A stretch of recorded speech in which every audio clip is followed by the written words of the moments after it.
se você tem bichinho de estimação em casa, o programa de hoje está imperdível. Vamos receber aqui no estúdio uma zootecnista para orientar a gente, pais e mães de pet, a cuidar melhor da alimentação e do peso deles. Tem várias dicas legais, viu? A alimentação inadequada e a falta de exercícios podem causar diversas doenças nos animais e também obesidade. A Malu, de 3 anos, está 5 quilos acima do peso ideal. Segundo o tutor dela, o sobrepeso veio com a pandemia, mas ela já está recebendo acompanhamento especializado para perder alguns quilinhos.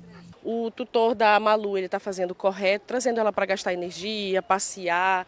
Ela já está num programa de emagrecimento, ela está com 40 quilos, ela precisa voltar ao peso ideal, que seriam 34 quilos. Então, as atitudes que ele está tomando para contribuir com o programa de emagrecimento dela estão corretas. Kathleen sempre vem a Ponta Negra com os 3 cachorros da raça Golden Retriever.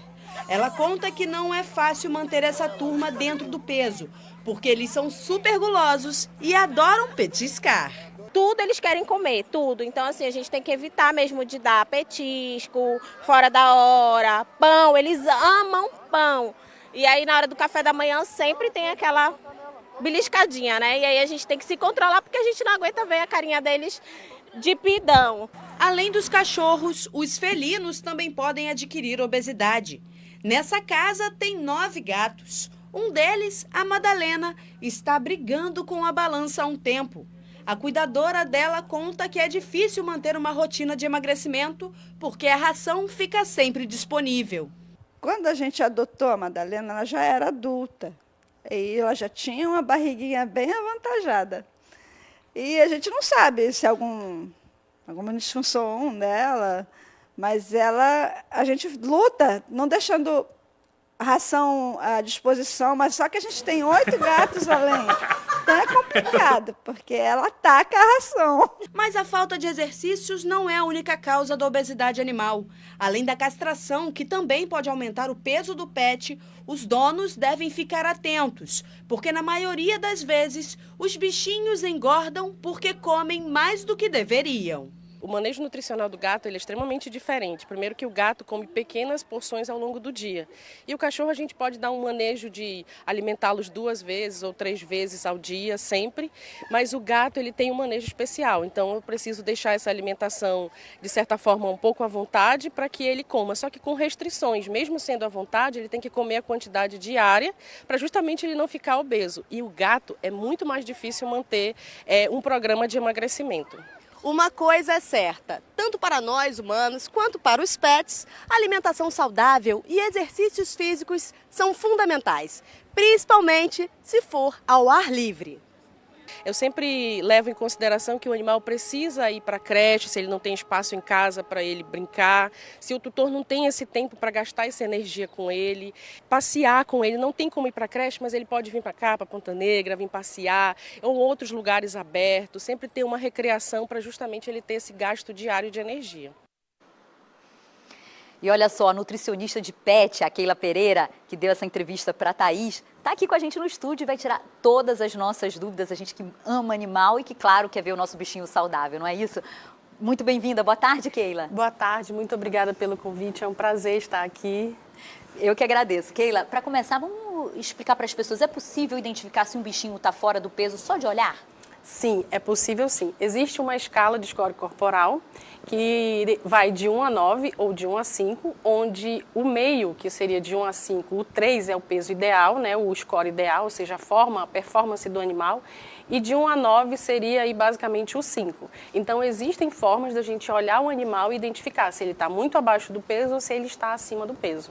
E realmente é um problema o animalzinho acima do peso? Sim, a obesidade ela é um problema endócrino e por ser um problema endócrino ela traz muitas outras patologias, como por exemplo diabetes, ela traz problemas de disfunção cognitiva, o animal tem problema de articulação, entre outros fatores que vão trazer doenças para o animal e a obesidade, assim como para humanos. A minha diretora falou que a gente tem aqui a imagem de uma tabela que mostram animais em várias fases. Vamos soltar para a doutora explicar melhor como é que funciona essa escala? Tá aí, doutora? Então, nessa escala aí, o verde, para mim aqui aparece verde, seria o ideal tanto para o cão quanto para o gato. Basicamente, os extremos aí, o vermelho muito magro e o vermelho muito obeso. Então, essas extremidades, elas são muito prejudiciais.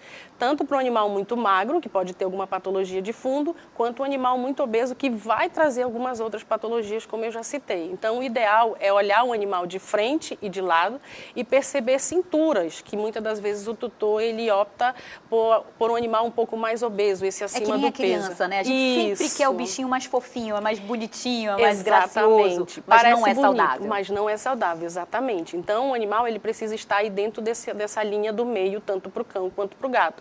Quando eu olho, eu vejo cintura pélvica e cintura torácica, justamente para que isso demonstre que ele está acima do peso. E na dúvida, o especialista, né, o nutricionista, como é o teu caso, é capaz de avaliar, tem outros exames também que são feitos? Sim, numa consulta nutricional é capaz de você avaliar não somente dessa parte, mas também a questão de massa muscular. Muitas das vezes o animal está dentro do peso, mas ele tem pouca massa muscular, isso tendo em vista reflexo da alimentação dele. Então, basicamente, ele tem uma dieta com pouca proteína. E lembrando que eles são carnívoros, eles precisam de uma dieta com proteína. Doutora Keila, agora a gente viu na reportagem, a gente sabe que tem muita gente que acaba mimando o bichinho com alimentos que são nossos, né? Tem um limite nisso aí? Ou de fato não se pode dar nada que é de comida humana para um animal? É possível sim dar comida humana, desde que se for uma dieta caseira, onde o animal vai comer estritamente alimentos de humanos, essa dieta ela é montada exatamente um cardápio específico para esse animal, considerando o peso dele e também substituindo todos os nutrientes que tem a ração. Mas isso é feito por um profissional que vai de fato atender toda essa exigência e isso vai substituir a ração. Outro ponto muito importante são os petiscos. É possível dar os petiscos? Sim. Porém, tem que ser 10% da quantidade diária que o animal come. Nunca pão, nunca tapioca, bolachas, entre outras coisas. Minha sugestão... Que petiscos humanos servem para os animais? Então, você pode dar uma cenoura cozida, um chuchu, uma abobrinha, frutas, exceto carambola, uva, abacate, a parte mais interna da polpa, porque ali o caroço tem algumas reações tóxicas para o animal. Então, o ideal seriam frutas. Dê meia banana, dê um pedaço de maçã, de pera. Esse seria o ideal. Se ele gostar e aceitar, né, doutora? Também não adianta forçar. Exatamente. O que eu ia falar. O gato, ele não tem essa facilidade de aceitar esses alimentos. Então, aí, no caso, para ele, seriam mais vísceras. Um fígado bovino, um fígado de frango, um pedacinho de carne, de peixe, que eles gostam mais.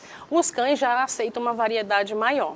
A minha gata, por exemplo, não aceita nada, só a ração que ela já é acostumada a comer. Eu devo me preocupar com isso? Então, o que acontece? Os cães e os gatos, eles têm um paladar muito diferente do nosso.